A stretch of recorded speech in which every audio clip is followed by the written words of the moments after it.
দর্শক, এই মুহূর্তে রাজশাহী বিশ্ববিদ্যালয়ের কোষাধ্যক্ষের কার্যালয়ের সামনে আছেন আমাদের প্রতিনিধি বুলবুল হাবিব। আমরা এখন যুক্ত হচ্ছি তার সাথে।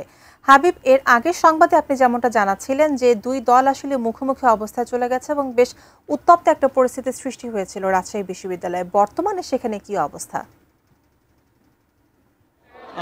রুমিতা, আপনি ঠিকই বলেছেন যে আসলে দুই গ্রুপ, ছাত্রদল এবং সাধারণ শিক্ষার্থীদের আরেকটি গ্রুপ, এই দুই গ্রুপ আসলে মুখোমুখি অবস্থানে দাঁড়িয়েছে। আমার বাম পাশে কোষাধ্যক্ষের কার্যালয়ের সামনের প্রধান ফটকে যেখানে তালা ঝুলিয়েছে সেখানে আসলে ছাত্রদল অবস্থান নিয়ে রয়েছে, আর বাম পাশে সাধারণ শিক্ষার্থীরা রয়েছেন, সেখানে আসলে সাধারণ শিক্ষার্থী রয়েছে। তারা আসলে মাইকে ঘোষণা দিচ্ছে যে তাদেরকে আলটিমেটাম দিচ্ছে 10 মিনিটের, যে আপনারা 10 মিনিটের মধ্যে তালা যদি খুলে না দেন তাহলে শিক্ষার্থীরা এসে তালা ভেঙে ভিতরে প্রবেশ করবে, এরকম একটি আলটিমেটাম দিয়েছেন। এবং সব মশার বিরুদ্ধে সুরক্ষা দিতে এলো বসুন্ধরা এক্সট্রিম অ্যারোসল, মশার বিরুদ্ধে এক্সট্রিম সুরক্ষা।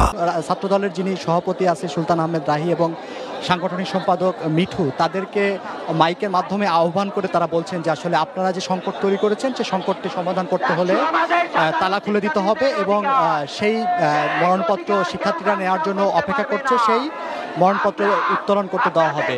আসলে এই যে উত্তেজনাকর পরিস্থিতি তৈরি হয়েছে এবং ছাত্রদল এবং শিক্ষার্থীদের মধ্যে যেখানে ছাত্র অধিকার পরিষদ এবং শিবির সহ বিভিন্ন সংগঠনের নেতাকর্মীরা রয়েছে, ফলে একটা মুখোমুখি অবস্থানে রয়েছে। এবং তারা আসলে সকালে যেহেতু ছাত্রদলের নেতাকর্মীরা জানিয়েছেন যে তারা কয়েকদিন ধরেই আসলে তাদের যে প্রথম বর্ষের শিক্ষার্থীদেরকে ডাকসুর ভোটার তালিকা অন্তর্ভুক্তের দাবিতে জানিয়ে আসছিলেন, কিন্তু তাদের দাবি না মানায় তারা আজকে একটা অবস্থান নিয়ে প্রধান ফটকে তালা ঝুলিয়ে দিয়েছে।